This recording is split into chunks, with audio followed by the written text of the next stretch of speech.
Hey folks, welcome back. I'm your host, R.R. Slugger, and you're watching LEGO Rebound, a series that aims to give all of those unloved LEGO toys a second shot. Today's topic, LEGO's Nap. We're looking at two sets in particular this episode, 3501 Jet Car and 3504 Hook Truck. Let's open them up and get started.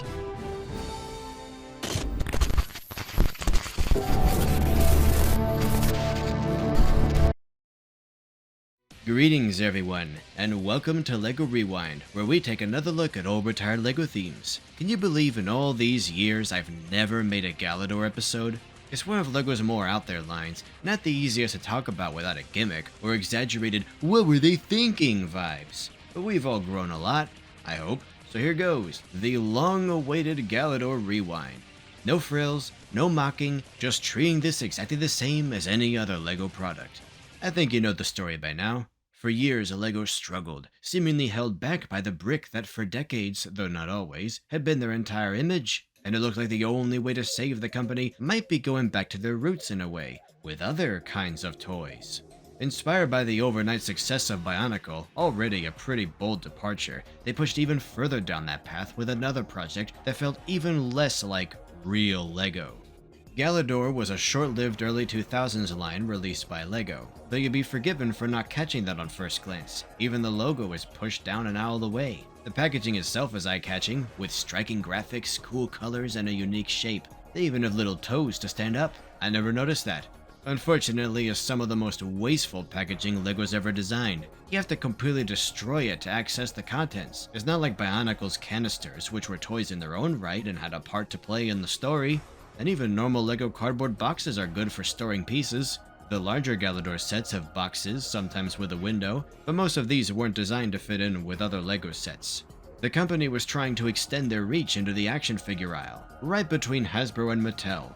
Most characters pre-assembled, these weren't constructible action figures or construction, quite like Bionicle and Hero Factory, more like normal action figures with some removable parts and accessories. You could say this was LEGO stepping out of their lane and they should stick to what they're good at, but I consider that sentiment anti-competition. If LEGO wants to experiment, let them. Besides, it was 22 years ago. Can't hurt anyone now. And 22 years later, you know what? These figures rock. The plastic quality is incredible. These are sturdy toys. And the detail, while not the most realistic, is very good. The scaly skin on Euripides, the differently scaly Aquart skin, Nepal's fur, Jens's greebles, Uni's spikes, even the kid's wrinkly clothes, and then Gorm, the bad guy, is just completely smooth. It's energy, Nicholas. I have it. You don't. That's a ton of texture variety for 1 year. In CCBS lines, we see like one new texture per year, maybe two. It's funny how so far there'd been some Technic Star Wars figures, and later Star Wars and superhero figures were made with the then standard character and creature building system, and could only look so spot on. But if LEGO designed those like these, just straight up action figures of Iron Man, Darth Vader, and the like with this quality, they might put those other companies to shame. They are still ultimately LEGO, and do have some connections to other lines, like the joints. The clicky, rugged ratchets we see everywhere now were pioneered by this line. Even neck articulation, something that wouldn't become standard in Bionicle for another year. And this is where the building comes in. While most of these figures were sold already built, you can dismember them and swap parts around, or glitch. It's sort of like if Ben 10 only changed one or two limbs instead of becoming a whole alien. It's an ability exclusive to Protag Nick Bluetooth, but they encourage you to design your own wacky aliens by mixing and matching all of them. And even despite low parts counts and no instructions, there are official outbuilds. Though having now played with them, I gotta tell you, these parts do not connect or come off as easily as in the commercials. These are solid, almost too much.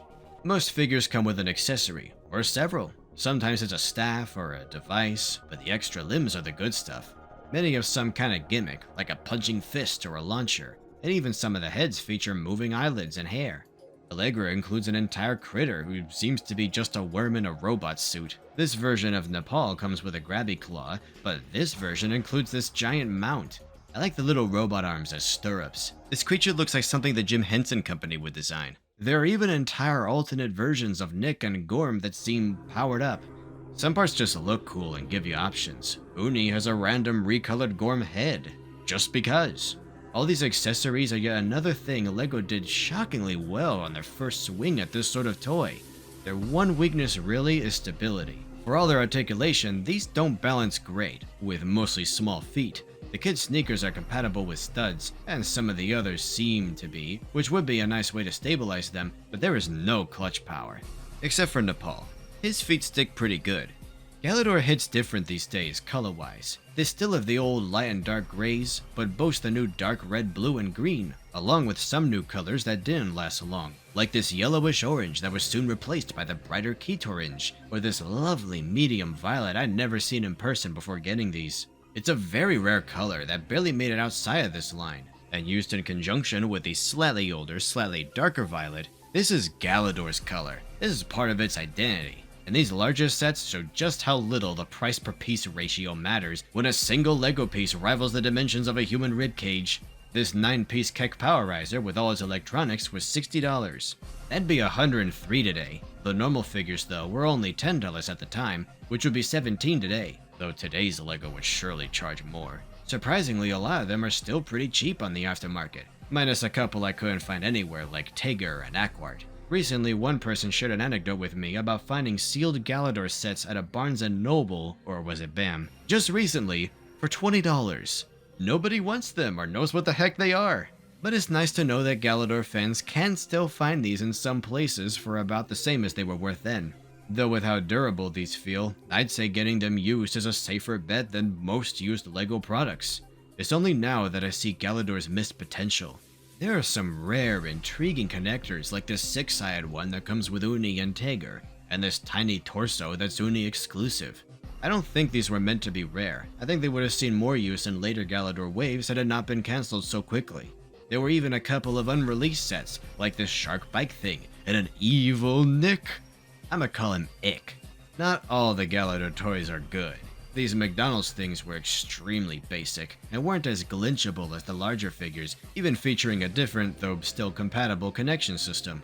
A far cry from the previous year's Matoran that fit in perfectly with larger Bionicle sets. The TDN, or Transdimensional Navigator, is worse than the McDonald's toys in a way. It's a commanding set piece, but has its own connection system that's completely incompatible with other Galador pieces that are otherwise the same. Looking at all this though, Galador was a pretty big line for the short time it had. It was ambitious. The Keck Powerizer could interact with multiple heads, other Powerizers, handheld games, console games, the Galador website, and the Galador TV show. That's pretty impressive for 2002. For all its multimedia presence, Bionicle never had a toy that did that. The closest we came was a couple of giant crabs. And yeah, there was a Galador TV show. Lasted 2 whole seasons. I watched a few episodes recently, and I feel like a broken record saying this, but it's not bad. Dialogue and acting are acceptable, but the settings and characters are wild. These are just really good alien designs, good costumes, and the theme song, oh my god.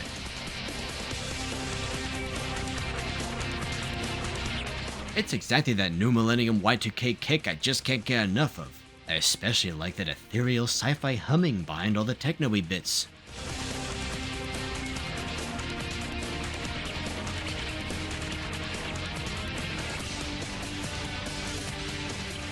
But that's about all there is to talk about. LEGO's attempt to infiltrate other toy aisles blew up in their face. This line turned off so many people, sold so badly it was ditched faster than Bionicle Generation 2. I think that's a shame. LEGO did used to experiment a lot. There was so much in that era that LEGO could be, and now it's mostly just bricks. Bricks, bricks, bricks, bricks, bricks. And Technic.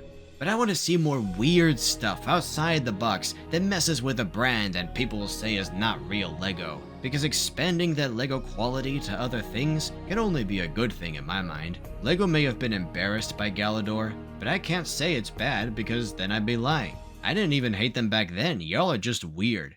Imagine if these had been a success. What other dimensions LEGO could have reached, emboldened by this line like Bionicle before it? People have already been making crazy mocks with these limited parts for years. Imagine what they could do with other alien limbs from a couple more waves. It's funny, I design a lot of my characters, mech suits, other machines, and ships to look like they'd make good toys. And like, What if a minifigure could swap between multiple sets of limbs from different parts in her life, and plug into a larger Dauphin figure, and combine with Autozoot parts? And Galador, at the moment, is the closest I can get to that. Maybe that's partly why I appreciate it. You know, back in the early days of LEGO Rewind, I considered covering Galador as an April Fool's thing, with a wacky AU premise where it was a huge hit that changed everything, and ooh, wouldn't that be weird? But it deserves better than that.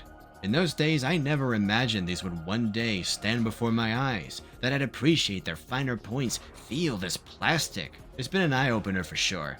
And yeah, count me a fan. I really like these, as a piece of LEGO history, and as an underrated line of action figures. And now I'm selling them all to Slugger, because that man can't get enough Galador. Special thanks to RR Slugger for these reference shots of his own Galador collection. And also, and one more special thanks to the idiot for beginning my getting into Galador by sending that one rogue Uni limb with Benny's spaceship cubed.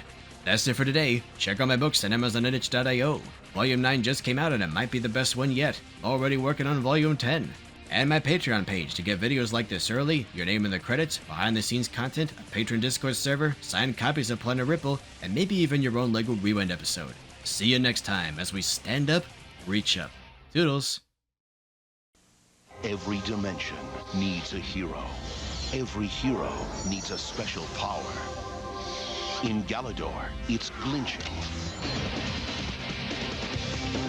You can glinch to change form.